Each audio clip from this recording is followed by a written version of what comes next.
dalam Al-Quran maupun di dalam Bible itu sendiri, dia mengatakan bahwasanya hidup kekal itu adalah mereka mengenal engkau satu-satunya Tuhan yang benar. Dialah satu-satunya Tuhan yang benar. Dan mendudukkan dirinya sendiri sebagai utusan. Ada dua pola yang sering saya sampaikan.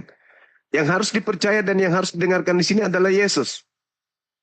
Bukan ketukan hati, bukan analisa pikiran sendiri. Bukan tafsir sendiri. Tapi Yesusnya. Dengarkanlah dia. Inilah anakku. Kepadanya aku berkenan. Dengarkanlah dia. Yang percaya kepada dia tidak binasa, melainkan memperoleh hidup yang kekal. Kalau aku bersaksi tentang diriku sendiri, kesaksianku itu tidak benar, kata Yesus.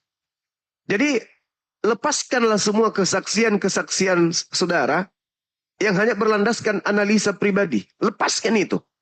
Berpaculah kepada kesaksian Yesus tentang dirinya. Ada dua pola. Yang pertama, apa kesaksian Yesus terhadap murid-murid? Bagaimana sih level tingkat iman murid terhadap Yesus ini? Apa sih yang mereka hadirkan dalam kehidupan mereka sebagai orang-orang beriman terhadap Yesus? Yesus didudukkan pada perkara apa ketika Yesus datang di tengah-tengah mereka? Menurut kesaksian Yesus, Yohanes 17:8, semua rangkaian pengetahuan yang Yesus terima yang disampaikan Tuhan kepadanya untuk ia uraikan di depan murid-muridnya, menghantarkan murid Yesus percaya kalau Yesus hanyalah utusan Tuhan. Satu. Sumber informasi ini dari mana? Dari Bible. Rujukan penulis Bible itu merujuk kepada perkataan siapa? Yesus. Apa cakupannya? Kesaksian Yesus dari mulutnya sendiri, bahwasanya kondisi muridnya setelah Yesus menyampaikan segala firman yang menjadi cakupan misi kedatangannya, murid-murid menerima, murid-murid ikhlas, murid-murid percaya, meyakini, mengimani Yesus hanyalah utusan Tuhan. Menurut Yesus. Bukan menurut murid. Menurut Yesus. Lalu menurut siapa lagi? Strata tertinggi pendidikan apalagi yang melampaui itu? Tak ada. Yesuslah kemudian sang sumber dari informasi yang diterima dari sang Bapa. Tak ada yang lain.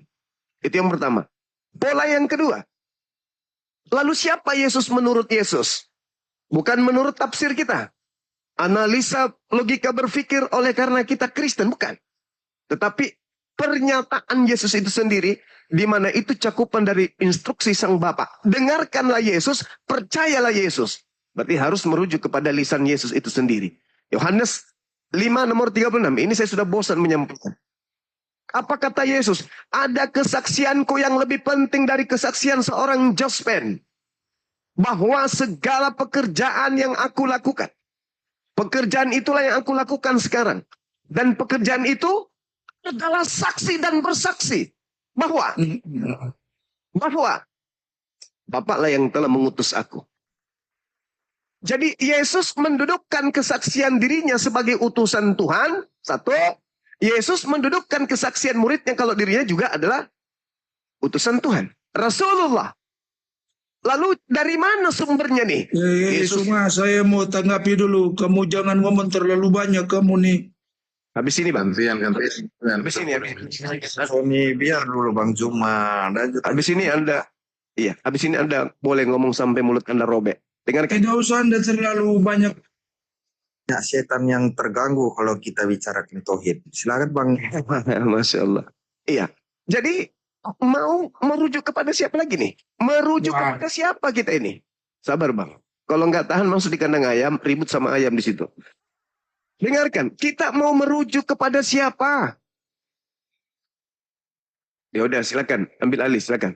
Turun dia. Jadi saya simpulkan, saudara, iman tertinggi di antara Yahudi, Islam, Kristen adalah terkait dengan Yesus adalah mendudukkan Yesus sebagai manusia suci perantara antara Tuhan dengan manusia. Dia adalah utusan langit dan bumi. Dia bukan manusia biasa. Beliau manusia suci yang lisannya harus kita percaya. Jadi apa yang dilontarkan muridnya adalah rasul, kalau dirinya adalah rasul. Dan apa yang dilontarkan Yesus kalau dirinya adalah rasul, itu sudah final. Keluar dari sono, sesat. Dan sesat pasti neraka. Demikian dari saya, silakan. Setuju Bang Zuma.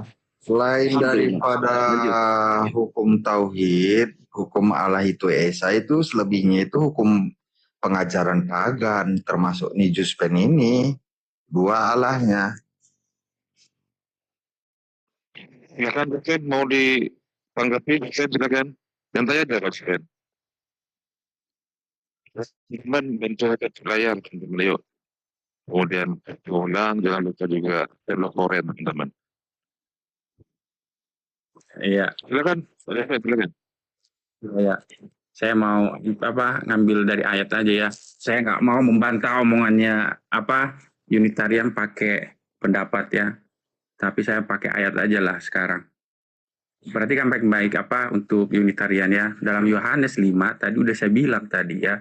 Yohanes 5 ayat 23 dikatakan begini, Yesus sendiri yang bicara, bukan muridnya ya. Yohanes 5 ayat 23 mengatakan secara jelas, supaya semua orang menghormati anak sama seperti mereka menghormati Bapa. Jadi kita Yesus menuntut penghormatan yang sama seperti kepada Bapa. Dia meminta penghormatan yang sama seperti kepada Bapa untuk dirinya.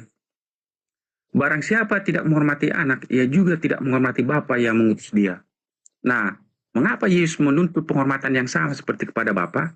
Karena dia mengatakan dalam Yang semangat, Jos. Yang semangat, Jos. Iya. Jos, yang semangat, Jos. Kok melempem?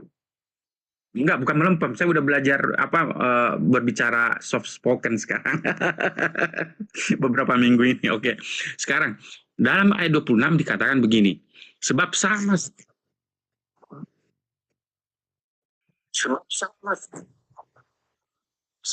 seperti Bapa mempunyai hidup dalam dirinya sendiri, demikian juga diberikannya anak mempunyai hidup dalam dirinya sendiri. Jadi Yesus menyamakan dirinya, kodratnya sama seperti ada Bapa.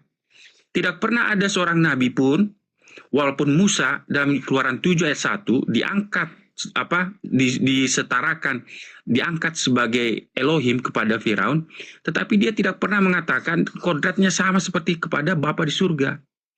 Tapi Yesus menyamakan dirinya sama seperti Bapa. Dalam Yohanes 5 ayat 26. Makanya ketika Yesus berkata di sini dikatakan begini. Dalam ayat 19 dikatakan begini. Maka Yesus menjawab mereka katanya, aku berkata kepadamu, sesungguhnya anak tidak dapat mengerjakan sesuatu dari dirinya sendiri, jikalau ia tidak melihat Bapa mengerjakannya. Sebab apa yang dikerjakan Bapa itu juga dikerjakan anak.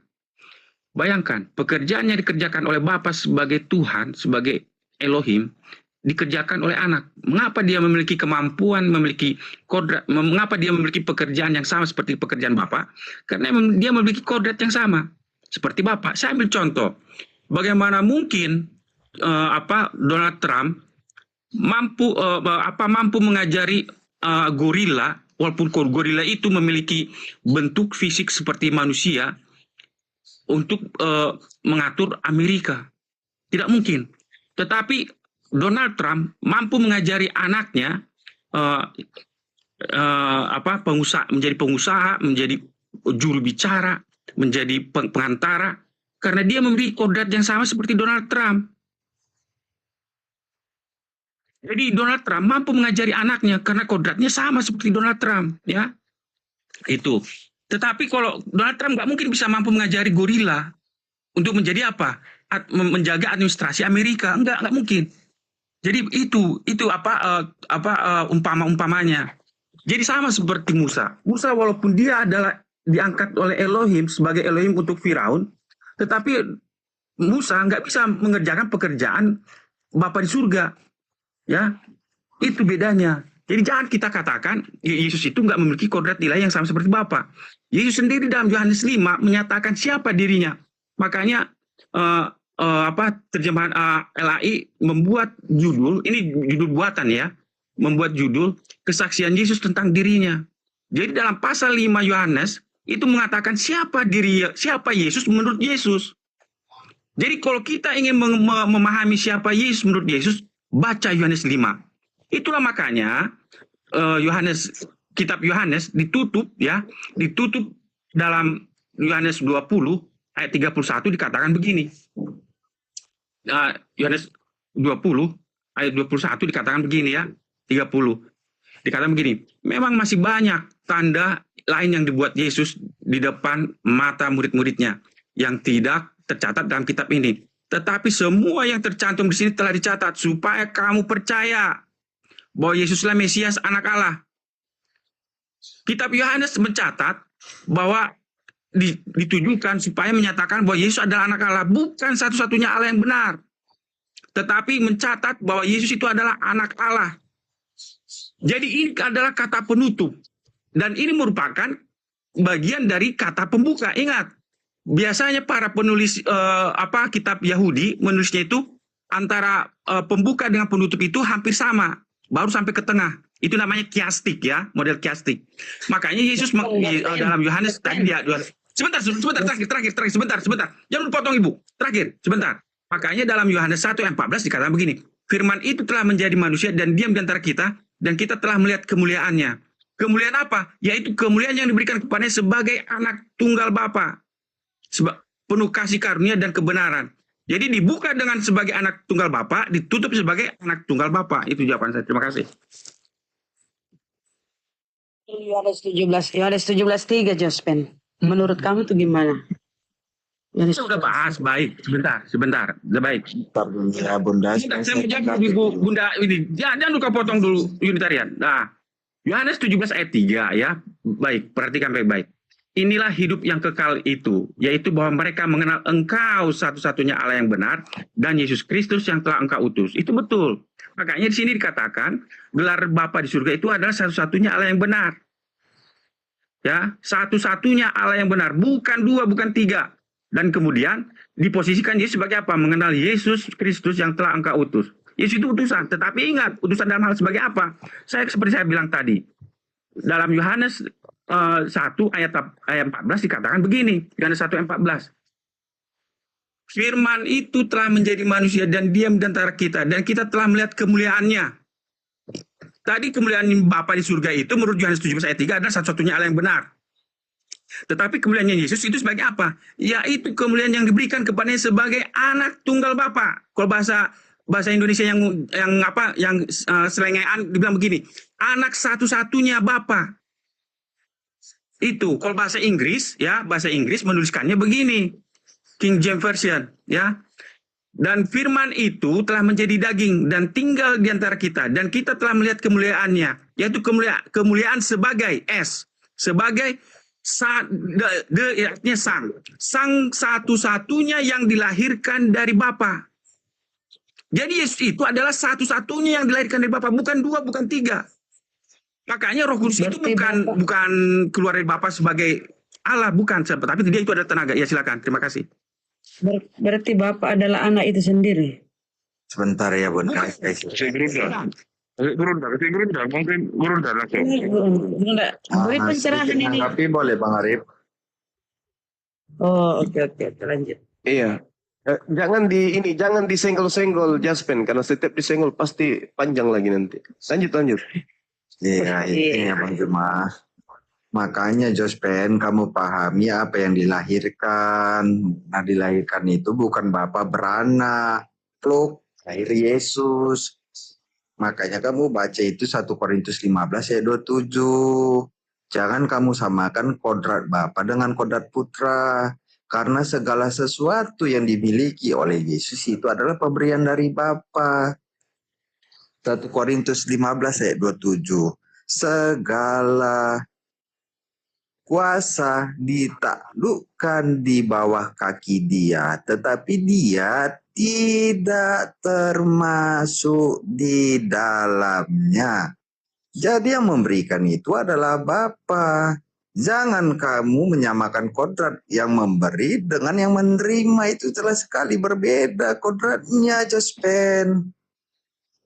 Bagaimana pula kamu memberi sama kodratmu dengan yang menerima? Yang berartinya kami itu sangat lawak menerjemahkan Alkitab. Dan yang dimaksudkan dilahirkan itu di Ibrani 1 ayat 5. Makanya bagaimana pula kamu menyamakan kodrat sang ilahi, sang sumber itu dengan seorang malaikat. Ibrani 1 ayat 5. Bapa itu menggolongkan Yesus itu sebagai malaikat. Jadi bagaimana malaikat kamu sandingkan kodratnya dengan sang sumber? Baca deh coba Ibrani 1 ayat 5. Siapakah di antara malaikat-malaikat anakku kau hari ini? Nah, jadi kamu pahami bagaimana pula seorang malaikat kamu sandingkan kodratnya sama dengan sang Bapa sebagai sang sumber. Sedangkan Bapa menggolongkan Yesus itu sebagai malaikat, apakah Bapa juga sebagai malaikat? Mikir dong. Itu dari saya, Bang Arif. Karena yang saya tahu Yesus selalu memposisikan dirinya itu di bawah Bapa. Tidak pernah dalam pikiran Yesus mau setara dengan Bapa. Karena Yesus sendiri mengatakan, Bapa lebih besar daripada aku. Itu perkataan Yesus loh. Silakan. Ya, oke. Terima kasih Bang Unitarian. Mungkin Mirunda bisa masuk. Tapi ke penonton, silakan penonton siap layar dulu. Pasti ulang dulu teman-teman. Kemudian referennya jangan lupa share salin tautan serta ayat. Silakan dulu kan. Oke, baik. Bung, kan tadi kesaksian Yesus itu kesaksian tertinggi. Saudara masuk lagi ke dalam Yohanes 5 tuh. Ya. Sebab sama seperti Bapa mempunyai hidup dalam dirinya sendiri, demikian juga diberikannya hidup.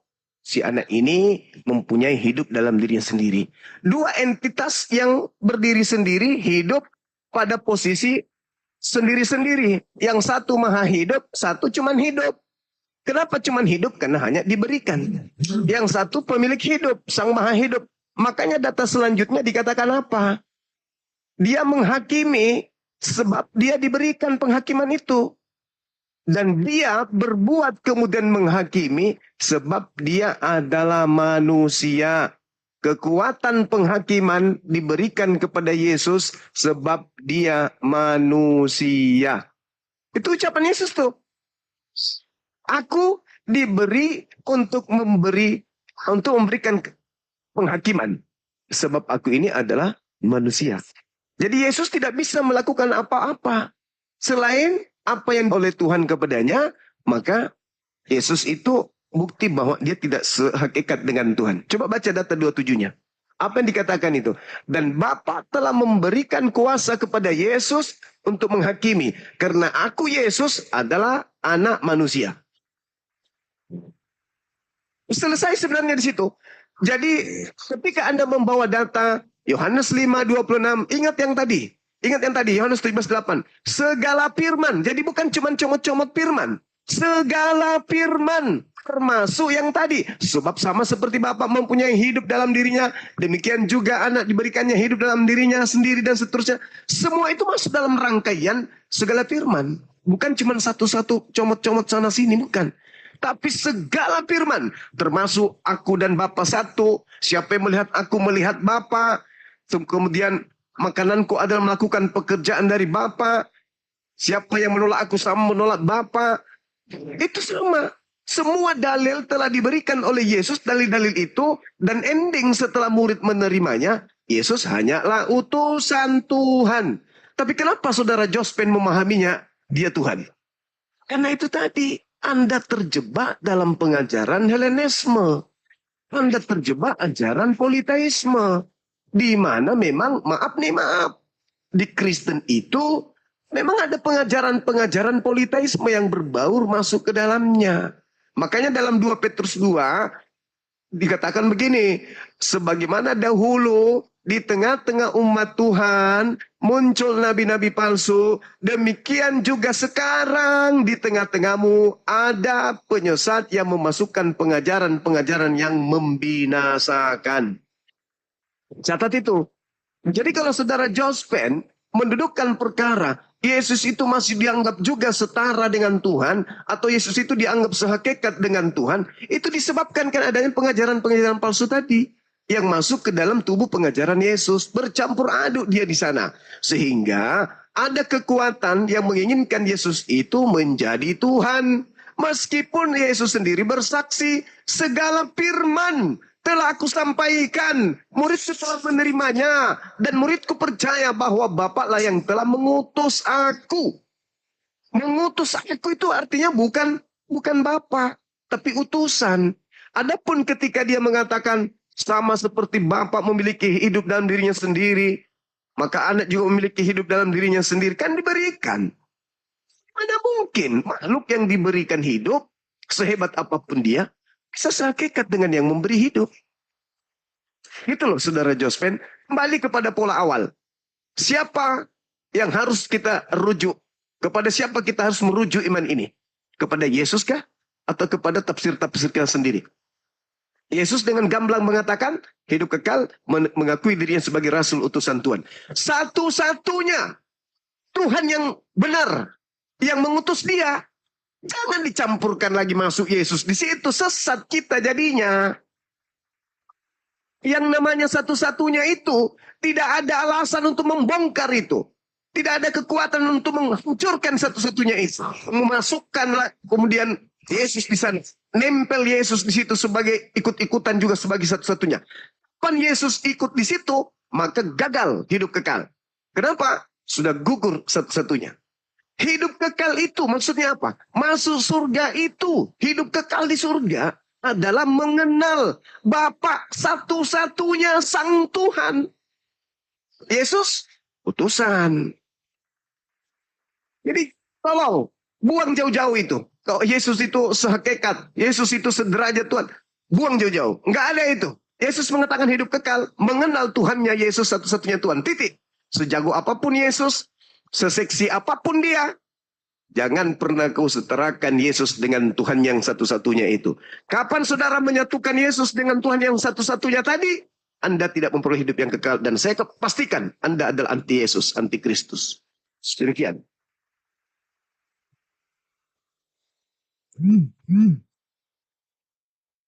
Saya Ya, silakan Pak Jospen. Oke. Atau saya sapa dulu. Anda tamu ini. Kak Ica, selamat pagi Kak Ica. Kak Ica, selamat pagi. Kak Ica?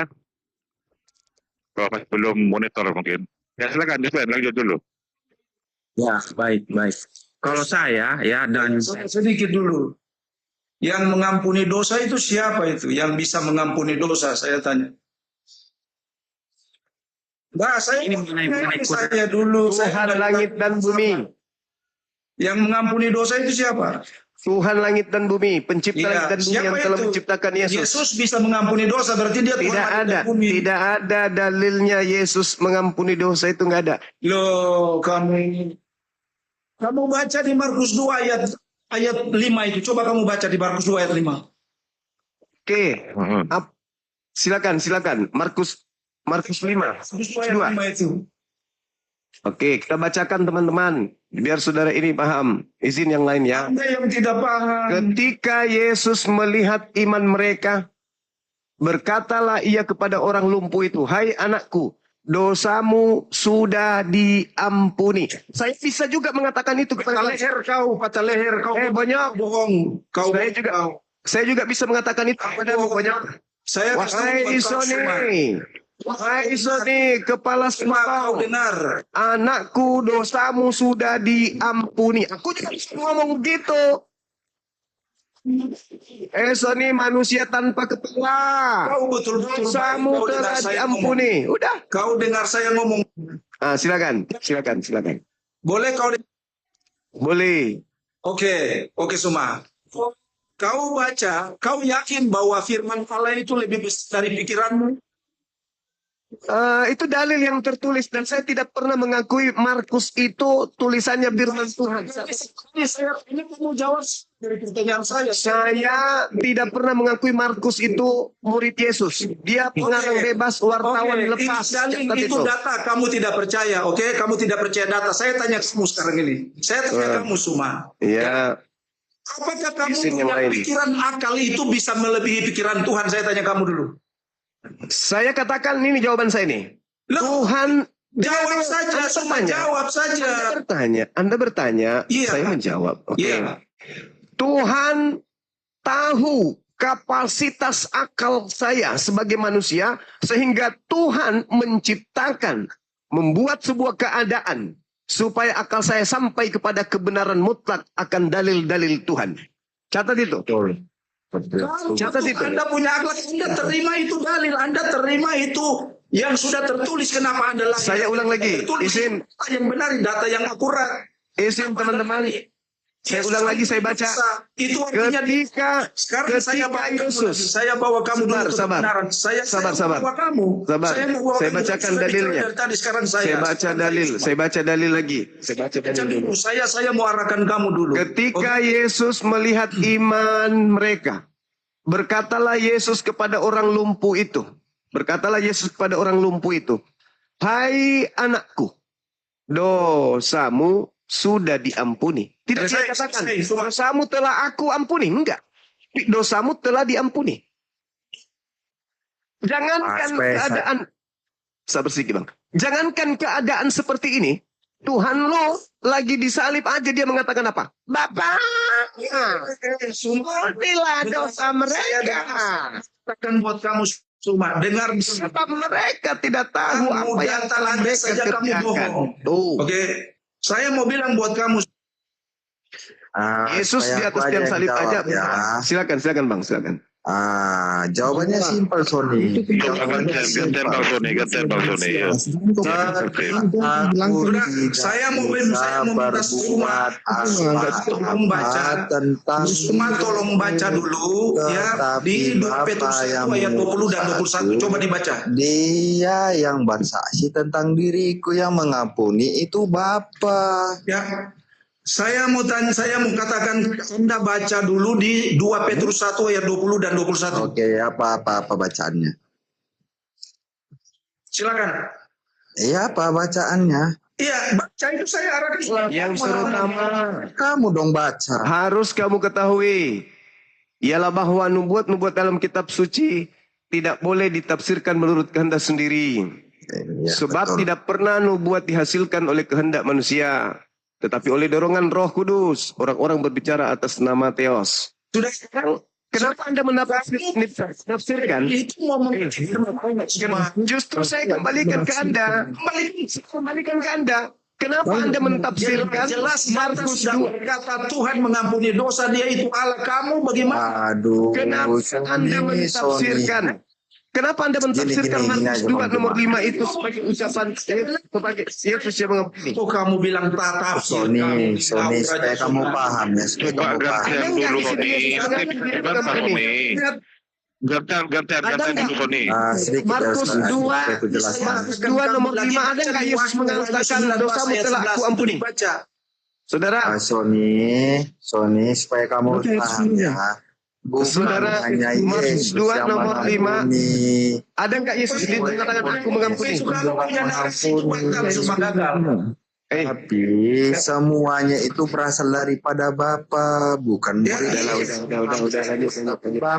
Bapak di dalam diri Yesus, mana dia? Yesus juga mengatakan kepada muridnya, kamu di dalam aku, berarti Kamu baca dulu di Wahyu 19 ayat 10 dibaca itu. Oke, Wahyu 19 ayat 10 apa? Coba Jangan kayak pasar, jangan kayak pasar, sebentar, jangan kayak pasar, jangan kayak pasar Bang Yuntarian. Iya, silakan sebentar, silakan Gurunda, silakan. Iya, silakan Gurunda. Apa guru Jangan kayak pasar loh. batasi perkataan Yesus? Kau bilang percaya perkataan Yesus, kau batasi perkataannya bagaimana?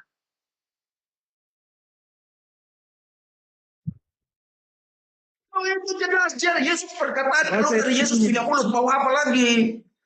Punya semua. Apakah di situ dia mengatakan dosamu telah aku ampuni? Iya, itu dia yang ngampuni dosa itu, bukan dia, bukan siapa-siapa. Aku baca dulu di Wahyu 19 ayat 10 itu dibaca semua. Udah. Kamu ngawur. Coba tanya Bang Juma. Yang menyelamatkan bangsa Israel dari Mesir Di itu Wahyu Bapak. 19 ayat 10 dibaca.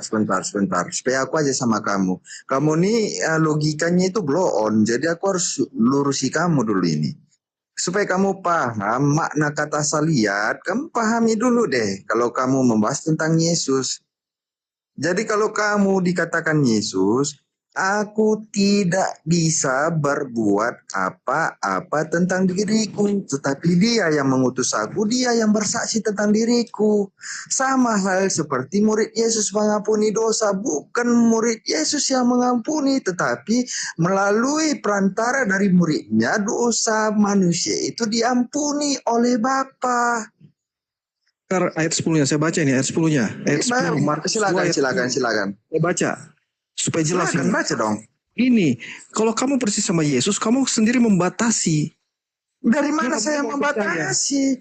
Karena saya Dengar. Saya baca ayat 10. Saya baca ayat 10. Silakan dia untuk baca data 10-nya, silakan. Ya, baca nomor 10, silakan. Saya baca ayat 10. Iya, Gantian. Ya, pasar. silakan. Kasih dia untuk mengartikan. Kata Yesus itu membatasi. Nomor 10 silakan Anda baca. Mati oleh karena dosa. Suni, diam dulu kau Suni. Kamu anak memantikan. Baca nomor 10 silakan. Baca, saya baca dulu. Sorry. Kalau kamu percaya bahwa aku adalah dia, kamu akan mati dalam dosmu. Berartinya Bapa dalam Yesus. Oleh karena dosa. Berartinya Bapa sama dengan Yesus. Saya baca ayat 10-nya ya. Berartinya Bapa sama dengan ini. Yesus. Coba gantian. Supaya kamu tahu. Coba gantian. Pakai data sebentar. Berkuasa. Silakan pakai data satu-satu. Biar dia baca nomor 10. Ya, dengar, saya baca nomor 10. Tetapi Ya. supaya kamu tahu bahwa di dunia ini anak manusia berkuasa mengampuni dosa. Titik. Sudah jelas kan? Saya Berarti bantah. kamu jangan batasi Yesus tidak bisa mengampuni dosa. Jangan kamu batasi Yesus tidak bisa mengampuni dosa. Itu. 1 Korintus 15 ayat 27. Coba kamu baca. Coba kamu baca di 1 Korintus 15 ayat 27. Segala kuasa ditaklukkan di bawah kaki dia, tetapi dia tidak termasuk di dalamnya. Bukan berarti segala kuasa Bapa juga takluk terhadap Kristus. Kamu paham nggak ayatnya itu? Makanya dikatakan Yesus apa? Aku tidak bisa berbuat apa-apa tentang diriku. Karena segala kuasa Yesus itu diberikan oleh Bapa.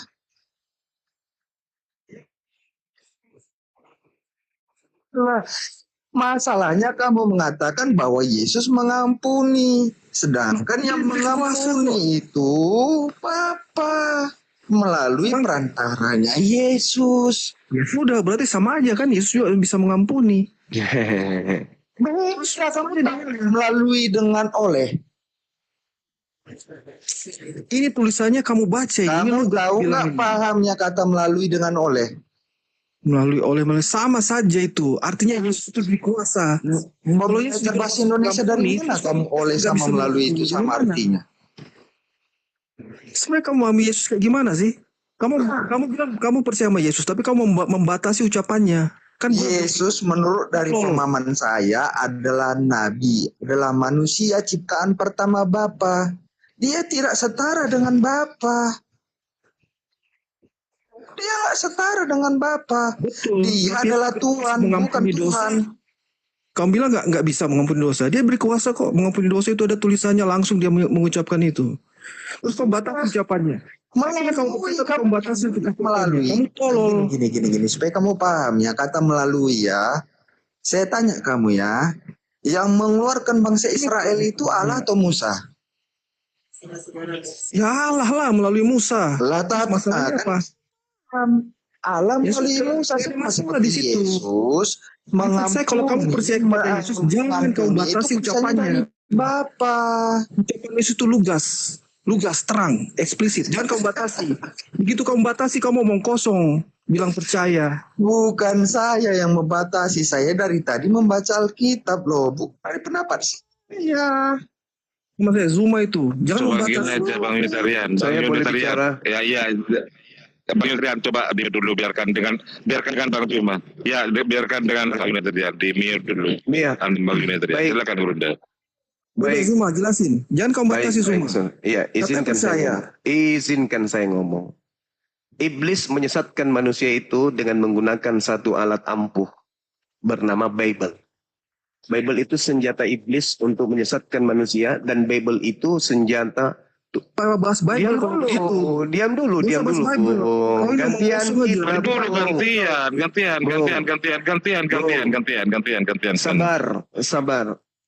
Sabar ya. Bible bisa digunakan iblis untuk menyesatkan manusia, dan Bible bisa digunakan oleh pencipta langit dan bumi untuk menyelamatkan manusia. Catat itu dulu ya. Maka ketika Anda bernarasi menggunakan Bible, saya dari sudut pandang di luar daripada Kristus memandang Anda dipakai setan dengan Bible ini sebagai alat, atau Anda dipakai Tuhan dengan Bible ini, Anda sampai kepada keselamatan. Catat itu dulu. Nah, ketika Anda menggunakan narasi Markus 2 nomor 10, tetapi supaya kamu tahu bahwa di dunia ini anak manusia berkuasa mengampuni dosa. Apakah ini terjemahan yang sudah benar? Atau ini adalah alat setan untuk menyesatkan manusia, menjerat manusia dengan tipu daya? Diam dulu, Bung. Masih dipertanyakan, ya sudah. Diam dulu, Bang. Terjemahan dari aslinya bagaimana? Coba. Bung, bisa Anda diam sebentar. Abis ini Anda dengarkan saya ya. Abis ini Anda boleh tanggapi. Di dalam Markus 2:10, kata mengampuni itu tipu muslihat. Itu nggak ada kata mengampuni di situ. Kenapa? Bahasa Yunaninya yang ada di sana adalah epiemi. Epiemi itu artinya meninggalkan. Sedangkan dalam bahasa Yunani tua, Yunani kuno, kata mengampuni itu adalah sincoro. Di situ tak ada kata sincoro. Manuskrip manapun yang Anda tarik, Anda tidak akan menemukan kata sincoro, mengampuni. Di situ hanya meninggalkan. Jadi terjemahan yang seharusnya, tetapi supaya kamu tahu bahwa di dunia ini anak manusia berkuasa meninggalkan dosa. Bukan mengampuni dosa, tapi meninggalkan dosa. Ingat perkataan saya? Bisa digunakan iblis untuk menyesatkan manusia, dan Bible bisa digunakan oleh Tuhan langit dan bumi untuk mengantarkan manusia kepada kebenaran hakiki. Catat itu. Forgive sins kabarnya. Katanya forgive sins. Catat itu. Kitabmu bukan bahasa lain daripada Yunani. Catat. Ya udah, saya pakai bahasa Inggris. Bahasa Inggris itu bukan bahasa yang digunakan oleh original teks kitabmu. Itu lebih benar bahasa Inggris daripada bahasa Indonesia. Bahasa Yunani atau bahasa aslinya? Ya bahasa Indonesia Inggris. tadi. Saya katakan semamu, kata epiemi itu artinya meninggalkan. Forgive sins. Itu artinya forgive sins. Dengar. Ucapan saya dengarkan. Bible bisa digunakan setan untuk menyesatkan Anda, dan Bible bisa juga menghantarkan Anda kepada kebenaran ketika Anda menggunakan telaah, logika sehat, ilmu pengetahuan terhadap kitab Anda sendiri. Catat itu. Itu mau kamu, telaah logika sehat dari itu kan mau kamu, maknanya berbeda. Mau kamu kan? Ya sama aja, kau juga dipakai iblis kok. Loh, yang mana yang betul? Bahasa aslinya atau terjemahan? Oi. Aslinya, apa bahasa aslinya? Saya sudah katakan sama epiemi itu meninggalkan. Sedangkan mengampuni bahasa Yunani sincoro. Apakah sincoro atau epiemi yang muncul di situ? Epiemi kan. Jadi Bible ini memang menjadi senjata untuk menggiring manusia itu untuk menyembah kepada makhluk Tuhan. Paham ya? Nah, silakan yang lain.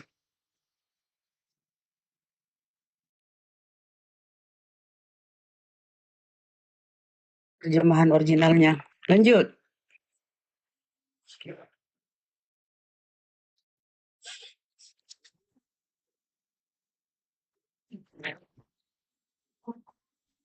Martias. Itu kan artinya epine amartias. Itu original teksnya. Itu artinya apa? Mengampuni dosa-dosa.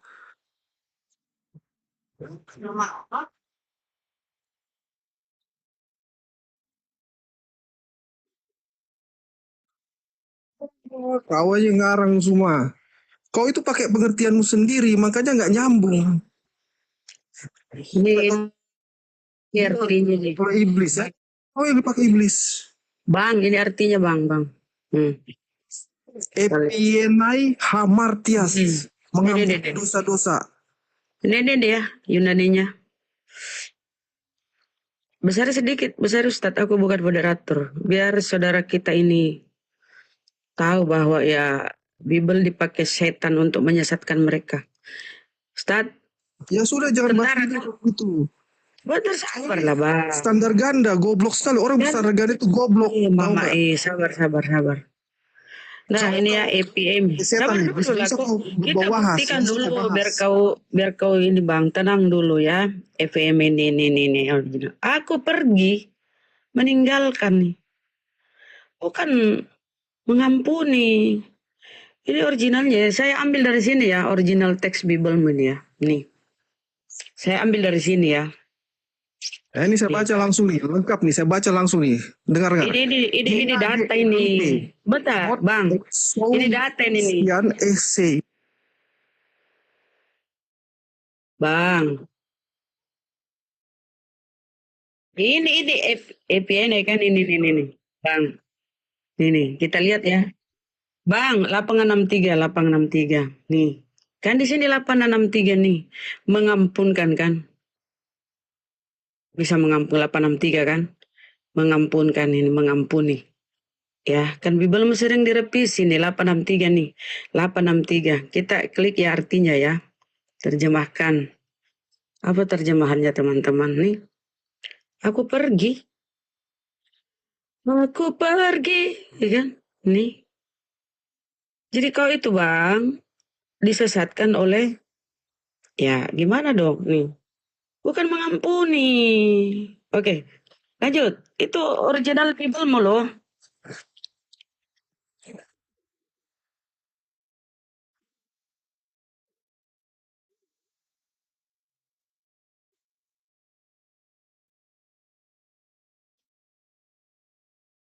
Jadi nggak nyambung jadinya.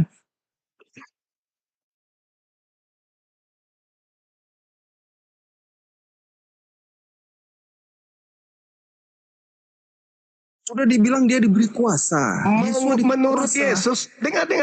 Menurut Iya, betul. Yesus, kalau Anda mengatakan dia diberi kuasa mengampuni dosa, menurut Yesus, kemampuan itu yang dimiliki itu bukti ketuhanan atau bukti kerasulan? Yesus bukan Tuhan. Udah saya bilang tadi. Saya ulang lagi. Tuhan.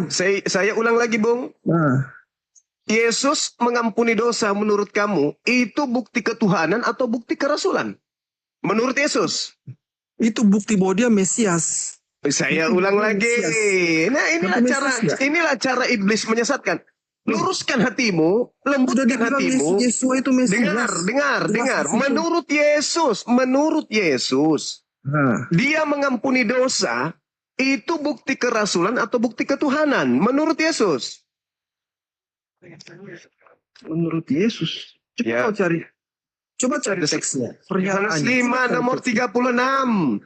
Coba saya Bahwa buka. semua pekerjaan yang diberikan Bapa kepadaku, pekerjaan itu yang kulakukan sekarang, dan pekerjaan itu bersaksi bahwa Bapa lah yang telah mengutus aku. Itu kesaksian Yesus.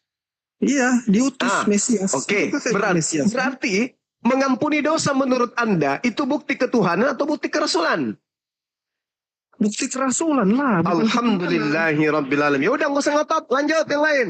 Yesus Rasul. Alhamdulillahu Akbar, takbir. Hey. Jangan kau batasi ucapan Yesus. Kau kan tadi membatasi ucapan Yesus, makanya saya komentar. Oke, lanjut.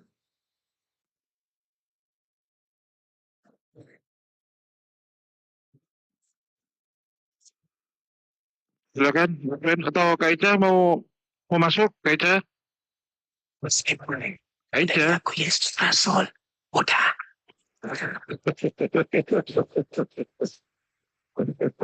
Udah. Adil ini, moderator sambil bantu. Boleh diakui. Yesus Rasul dah. Lagi. Gereja tutup gereja. Aku ntar aja. Lanjut aja yang lain.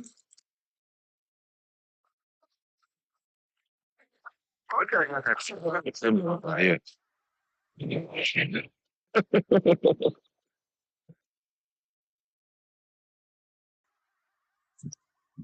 Tuhan kan Gerunda, Rasul, iya diakui Rasul, tapi dia Tuhan kan di Rasul. Kan Yesus nubuatannya harus ada yang genapi, Bun. Enyahlah daripadaku, kau semua pembuat kejahatan.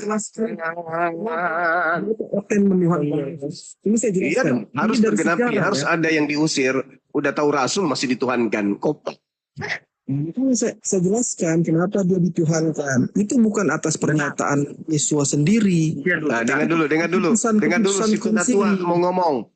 Dengarkan dulu si Penatua mau ngomong, silakan. Itu keputusan konsili, makanya dia dituhankan. Itu atas dasar keputusan konsili. Iya betul. Yesus itu dilantik oleh konsili menjadi Tuhan. Yesus bilang apa? Itu keputusan bersama. Kan gereja itu. Lah, Enggak juga. Hasil konsili. Enggak juga. Yesus jadi Tuhan hasil konsili, kau rubuhkan gereja itu, kawan. 1000% Lah, betul. haula wala Yesus 1000%. dituhankan hasil konsili, bukan La atas haula wala keputusannya quwata sendiri. illa billah. Loh iyalah, konsilinya Katolik itu goblok, makanya Katolik itu. Dia bidakan sesuatu yang tidak mematuhi konsilinya. Kan dia Ini si Sani ini. Mana. Dari tadi aku lihat doktrinnya itu kayak pemimpin semua itu. Katolik itu goblok. Yesus Tuhan konsili. Astagfirullahaladzim, ya Allah yang karim. Maha benar Allah dengan segala firman-Nya. Ya lanjut, Penatua lanjut. Itu hasil konsili. Dari dulu aku tahu, Ya sudah. Ya itulah, makanya agama Kristen itu hasil konsili semua yang bilang Yesus Tuhan. Terus mau bilang apa? Itu kan Anda sendiri agama apa? Protestan. Wah. Mana ada yang ada itu. Kenapa ketawa kau semua? Iya. Kenapa misalnya?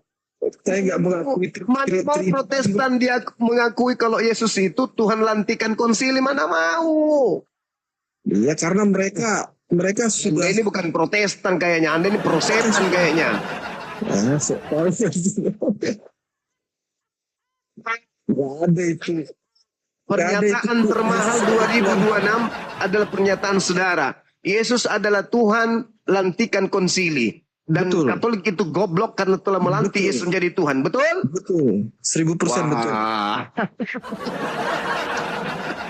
Bang Arif tanggung jawab, Bang Arif. Bang Arif tanggung jawab. Ini akan heboh ini. Sadile itu. Aduh. Berapa? Waduh, Pak. Ya, Gerunda dia bilang Katolik goblok, tapi kok iman itu? Saya turun ya. Saya Mesianik Judais. Biar tahu ya. Di Itu kan benar dia. Katanya protes. Gimana ini Jose? Beda. Makanya dari tadi kayak oleng dia itu, dia bukan Kristen itu.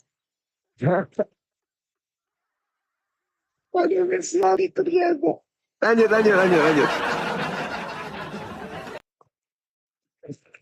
Itu menyamar itu.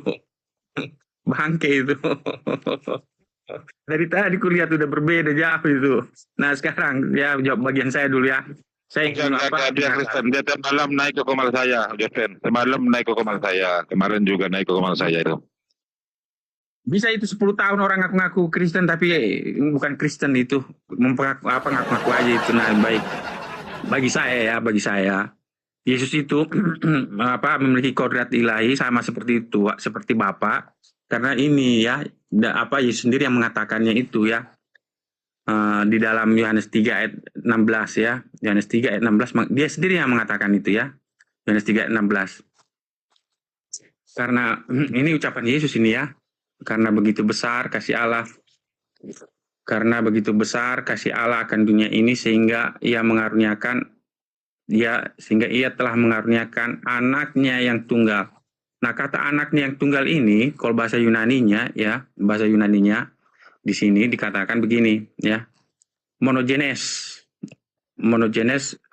apa? Monogenes ini ya, monogenes. Huion, ya, ini. Nah, mono artinya satu-satunya ya, genes artinya dilahirkan. Yesus sendiri mengatakan bahwa dia betul satu-satunya adalah yang dilahirkan dari Bapa. Dia keluar dari Bapa. Makanya dia memiliki kodrat ilahi yang sama seperti Bapa. Jadi Yesus bukan karena kemampuannya mengampuni, bukan karena kemampuannya membuat mujizat makanya dia disebut Tuhan. Bukan karena keputusan konsili makanya dia disebut Tuhan. Tetapi karena pengakuan Yesus dalam Yohanes 3 ayat 16 mengatakan bahwa dia adalah satu-satunya yang keluar dari Bapa sehingga dia memiliki kodrat yang sama seperti Bapa. Itu. Nah, 2 kali dia mengatakan secara terus terang dalam Yohanes 3 ayat 16 dan dalam Yohanes 3 ayat 18 ya. Yesus menggunakan kata monogenes. Ya, Yohanes 3 ayat 18 pun mengatakan begitu. Di sini ya, Yohanes 3 ayat 18. Ya, di sini dikatakan begini. Kalau bahasa Indonesianya, barang siapa percaya kepadanya, ia tidak akan dihukum. Barang siapa tidak percaya, ia telah berada di bawah hukuman. Kenapa? Sebab ia tidak percaya dalam nama anak tunggal Allah. Kalau tunggal satu-satunya ya, anak satu-satunya Theos, ya. Jadi di situ anak satu-satunya Theos. Makanya dia memiliki kodrat yang sama seperti apa? Bapa. Itu alasan mengapa Yesus memiliki kodrat yang sama seperti Tuhan. Jadi bukan karena konsili Yesus diangkat sebagai Tuhan, tetapi karena pernyataan Yesus dalam Yohanes 3 ayat 16 dan 18, Yesus dianggap sebagai Tuhan, sebagai anak Tuhan itu. Tapi berbeda. Ya, tapi berbeda. Kalau Bapa adalah satu-satunya Tuhan yang benar, sedangkan Yesus adalah satu-satunya anak Tuhan. Tetapi keduanya memiliki kodrat yang sama itu. Tetapi Bapa lebih besar, seperti Yesus 2 kali katakan dalam Yohanes 10 ayat 29. Bapa lebih besar daripada apa? Bapa lebih besar daripada segala sesuatu, termasuk Yesus. Kemudian dalam Ibrani dan dalam 1 Korintus dikatakan pada akhirnya Yesus akan menundukkan dirinya kepada Bapa. Jadi walaupun Yesus akhirnya menundukkan diri kepada Bapa, walaupun dia menjadi hamba Tuhan, menjadi hamba Bapa, tapi dia memiliki kodrat yang sama seperti Bapa. Itu jawaban saya. Ya, saya menghargai jawaban itu. Artinya ditambahkan. Yang penting jangan dikurangi, itu aja. Pernyataan Yesua itu ya diterima aja semua. Jangan dibatasi. Sani, dengarkan sebentar.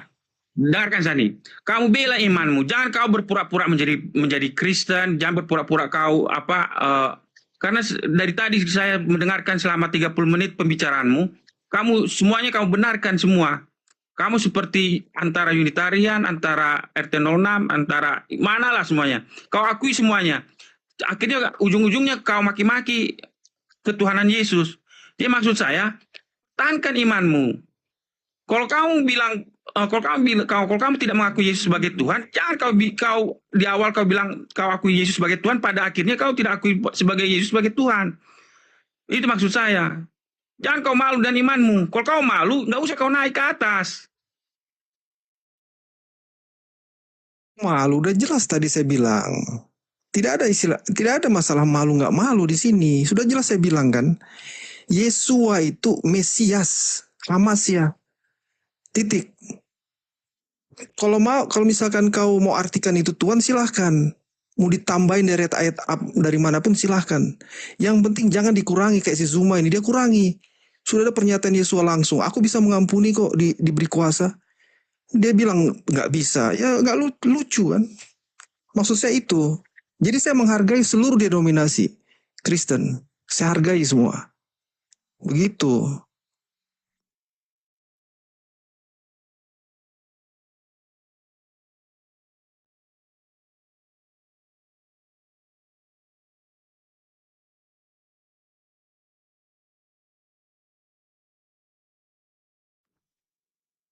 Kak Ica, saya pengen Kak Ica. Bidatkan orang. Katolik itu membidat-bidatkan orang yang tidak segolongan dengan mereka. Saya pengen dengarkan Itu suaranya sebuah Kak bodoh. Ica ini. Untuk Kak Ica, selamat siang Kak Ica.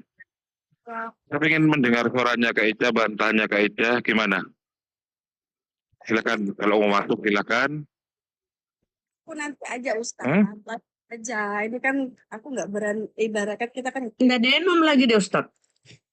apa? Enggak. Agak beliau belakangan sudah agak terguncang, bahkan kemarin pakai jilbab Kak Ica itu. Ada apa? Itu pertanyaan saya. Makanya saya undang barusan lewat DM. Ya si Nanda. Ini Mbak Ica kecil suaranya. Iya. Suaranya kecil ya.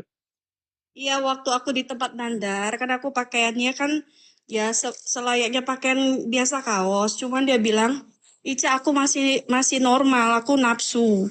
Nah, jadi pakai jilbab. Oh ya udah, pakai penutup lah supaya ini katanya. Jadi aku hormati lah, itu aja. Karena setiap laki-laki katanya ngelihat yang begitu pasti ada hawa nafsunya katanya. Ya sudah, aku menghargai itu sih. Siapa yang ngomong? Enggak gini, kalau setiap laki-laki berarti Yesus juga sebagai manusia normal juga punya ini ya. Ketika misalnya melihat Kak Ica, gimana? Kak Ica. Wah. Oke, silakan Bang Baal atau Gruda mau masuk lagi Gruda. Ini di tempat saya delay ini. Susah banget ini nge-lag. Silakan Bunda Rahma, lanjut Bunda Rahma. Bunda Rahma. Kemarin ku lihat pakai kerudung ya, aku pikir wah pindah denom lagi Ica ini. Tapi masih tetap di ini ya. Menghormati kayak Ustadz Ali juga begitu juga. Ya setidaknya kita saling menghormati lah antar umat beragama. Jadi kalau memang aku naik di room itu harus memantaskan diriku untuk ya lawanku ya aku harus ikutin. Kayak gitu aja sih Bunda. Tapi memang di Bible itu ada perintah tudungi kepalamu, ada perintah itu. Ya kayak model-model gitu. Tuh, tapi kan ini kan berbicara ini kayak contohnya gini lah aku nih ya. Nah, ini kan pakai baju nih kan nih. Kelihatan ini kan lehernya kan. Nah, mungkin Nanda enak lihat leher aku kayak gitu. Jadi minta dia nutupin. Ya udah aku tutupin. Kayak gitu. Ya kalau di Islam itu namanya aurat ya, menutup aurat. Jadi perempuan itu lebih terhormat, lebih terjaga. Itulah indahnya Islam ya. Dari perintah berhijab. Kalau cerita itu tudung kepala ya, tudung kayak Rita Wahyu, model-model Rita Wahyu. Cuma sekarang itu ya teman-teman Kristen malah banyak berhijab loh. Berjilbab. Tudung itu bukan menutup aurat, Bunda. Iya. Cuman apa ya meletakkan kain ke kepalanya aja. Kepala. Jadi Kayak kadang Rita Wahyu. rambutnya itu terumbar, lehernya juga terumbar. Iya. Silakan lanjut dulu. Ini saya agak ngelag ini masalahnya Bunda. Jospen mau komentar apa Jospen? Silakan Jospen. Saya nggak bisa naikkan tamu. Moderator kalau bisa moderator tamu-tamu di bawah itu di delete semua yang muslim biar nggak berat. Bang Baal dan moderator yang di bawah silakan. Lanjut Jospen. Karena Ya, tadi ditangkap oleh Bang Juman. Saya mau menambahkan, cuman kalau bisa dinaikkan ke atas biar bisa saya terangkan pakai ayat Alkitab, karena saya bicara nggak berdasarkan modal congor kayak siapa, kayak si Chan ini. Akhirnya jadi dia maki-maki semuanya. Ya, tapi jangan kemudian memvonis bahwa si Cene ini adalah bukan Kristen, dia juga Kristen. Sering naik ke komal saya, Jos. Oh, terserahlah, itulah. Nah, jadi seperti saya bilang tadi ya, kalau mengapa Yesus itu memiliki kodrat ilahi, karena dia ya memiliki apa? Seperti dalam Yohanes 1:14 katakan, dia memiliki kemuliaan sebagai satu-satunya yang dilahirkan dari apa? Dari Bapa, ya. Ini bahasa Yunaninya monogenes. Bapak melahirkan. Terus. Iya, melahirkan. Nah, banyak orang mengatakan kok bisa melahirkan? Dari mana? Mengapa Yohanes menggunakan kata monogenes?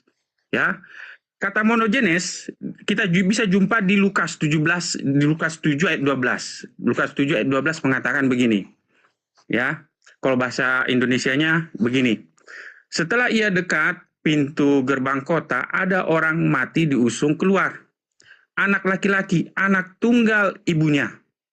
Nah, kata anak tunggal ibunya ini bahasa Yunaninya adalah monogenes, ya. Ini bahasa Yunaninya. Monogenes huios, ya.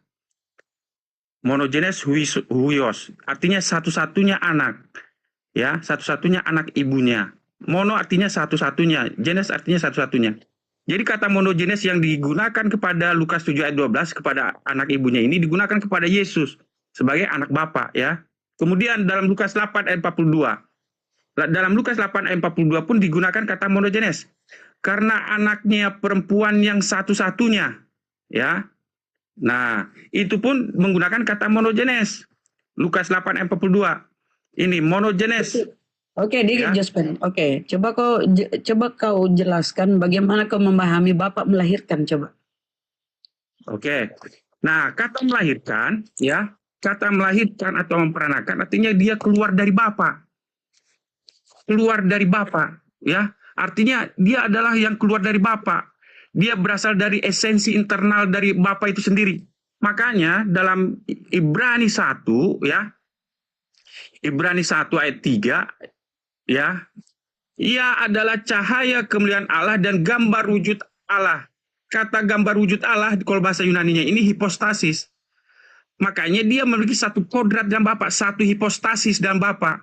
Kalau kita baca Bibelmu, Maria yang melahirkan. Kok bisa Bapak yang melahirkan? Oh, itu ketika dia menjadi manusia. Yesus itu lahir 2 kali sudah. Ya, betul.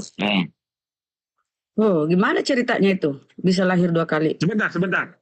Nah, mengapa dalam Ibrani 1 ayat 3 digunakan kata hipostasis, ya? Hipostasis. Kalau bahasa Inggris NAS mengatakan natur. Naturnya, his natur. Kodratnya.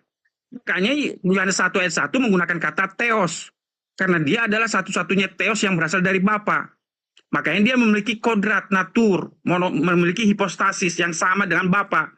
Nah, kalau begitu, mengapa dalam Ibrani 1 ayat 3 Yesus menggunakan mendapat kodrat yang sama, mendapat natur yang sama, mendapat hipostasis yang sama dengan Bapa? Dia satu hipostasis dan Bapa karena dilanjutkan dalam ayat 5. Ya, dalam ayat 5 dikatakan begini. Karena kepada siapakah di antara malaikat-malaikat itu pernah ia katakan, anakku engkau telah kuperanakan pada hari ini. Jadi betul-betul Yesus diperanakan oleh Bapa. Makanya dia adalah satu-satunya dari seluruh malaikat. Ingat, Yesus pun adalah malaikat. Kata malaikat ini bukan berarti makhluk. Tetapi arti malaikat dalam konteks Ibrani dengan konteks kekristenan adalah utusan, ya. Jadi Yesus adalah utusan. Makanya Yohanes 17 ayat 3 dia adalah utusan. Dia adalah satu-satunya utusan yang diperanakan oleh Bapa. Anakku engkau telah kuperanakan pada hari ini. Hanya kepada Yesus dia mendapat gelar diperanakan. Kepada malaikat yang lain tidak. Nah, makanya inilah alasannya hubungan antara Yesus dengan Bapa. Dan aku akan menjadi Bapanya dan ia akan menjadi anakku. Itulah mengapa Yesus Bapa di surga disebut Tuhan Bapa. Dan Yesus disebut anak Tuhan. Karena dia adalah satu-satunya yang diperanakan. Jospen, tapi Maria yang hamil, kok Bapak yang melahirkan? Nah, sekarang mengapa Maria melahirkan? Karena dia dalam Yohanes 1 ayat 14 dikatakan begini. Dalam Yohanes 1 ayat 14, firman itu telah menjadi manusia. Ketika dia menjadi manusia, dia dilahirkan dari apa? Bunda Maria. Jadi dia diperanakan pertama kali ketika zaman kekekalan, dia pertama kali dilahirkan oleh Bapa. Kemudian ketika dia menjadi manusia, dia dilahirkan oleh Bunda Maria. Itu jawaban saya. Zaman kekekalan dilahirkan oleh Bapa. Mana itu datanya? Iya. Di mana datanya? Ya ini tadi yang dalam Yohanes 1 ayat 18. Tidak seorang pun pernah melihat Allah, tetapi anak tunggal Allah. Kalau dalam bahasa Yunaninya ini disebut kalau bahasa Inggrisnya, bahasa Yunaninya monogenes theos. Satu-satunya tuh ilahi yang dilahirkan. Ya, itu. Tapi ilahi yang dilahirkan. Ketika Gabriel menemui Maria, kata Gabriel, aku utusan Tuhan kepadamu menyampaikan engkau akan mengandung dan akan melahirkan. Nah, itu benar. Maria yang melahirkan. Gak pernah tuh diceritakan di Bible kalau Bapak lah yang melahirkan Yesus. Caranya Bapak ini kan roh. Bagaimana dia melahirkan manusia? Dan Yesus manusia. Dia bukan. Ketika dia menjadi manusia, dia diperanakan melalui Maria. Tetapi ketika dia dalam suatu kekalan, di zaman kekekalan dahulu kala, suatu waktu kekekalan, dia pertama kali keluar dari Bapa. Dia anak satu-satunya dari Bapa yang keluar dari Bapa, itulah itunya. Di mana zaman kekekalan? Berarti zaman kekekalan kamu maknai bahwa itu perjanjian lama ya. Disitulah Bapak melahirkan Yesus. Bukan waktu zaman perjanjian lama, sebelum dunia ada. Makanya saya ambil dalam Amsal 8 ya, Amsal 8 ayat 22. Ya, kalau saya ambil dari Amsal 8 ya. Kalau bahasa ini iya. Kalau dalam bahasa, tapi ini bagi kami itu untuk Yesus juga ya. Ini untuk Yesus juga karena kenapa Yesus juga karena Yesus. Bang, di Bibelmu itu dilarang menafsir seenak kata ya, dilarang menafsir. Iya, bukan. Saya nggak menafsirkan. Kan Salomo itu. Apa ada Yesus? Salomo yang menulis. Sebentar.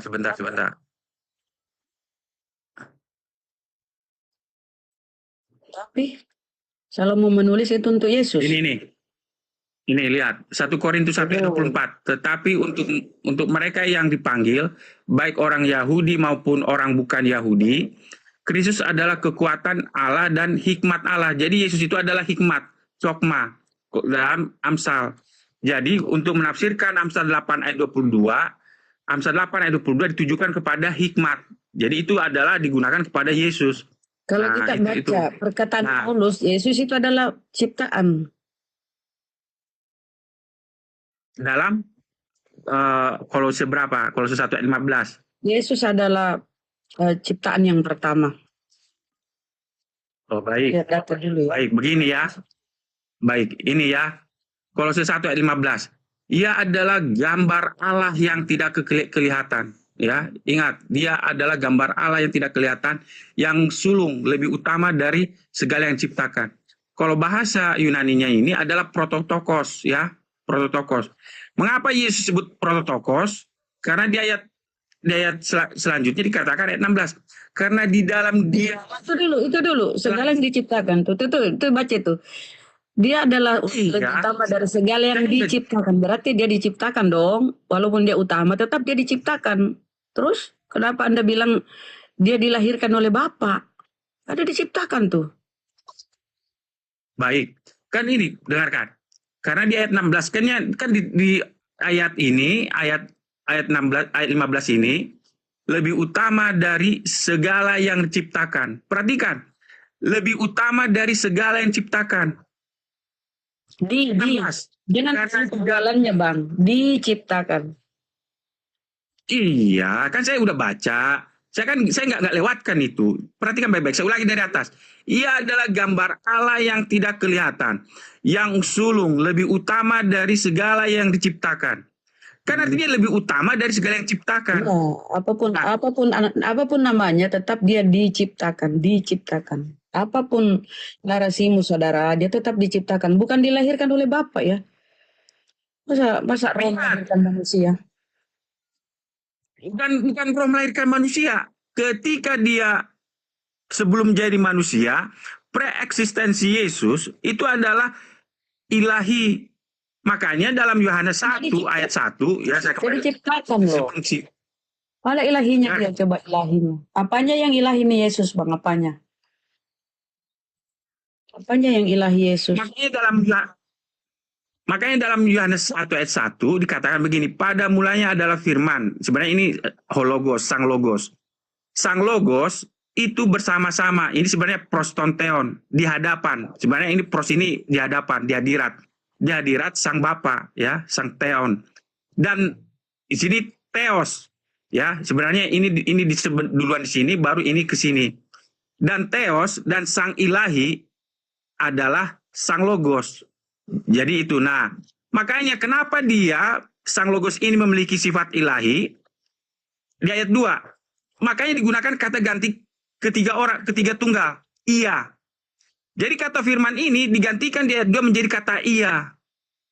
Jadi kata ganti orang ketiga tunggal ini menunjukkan bahwa firman itu bukan abstrak, bukan perkataan, tetapi sudah menjadi wujud entitas ilahi, ya.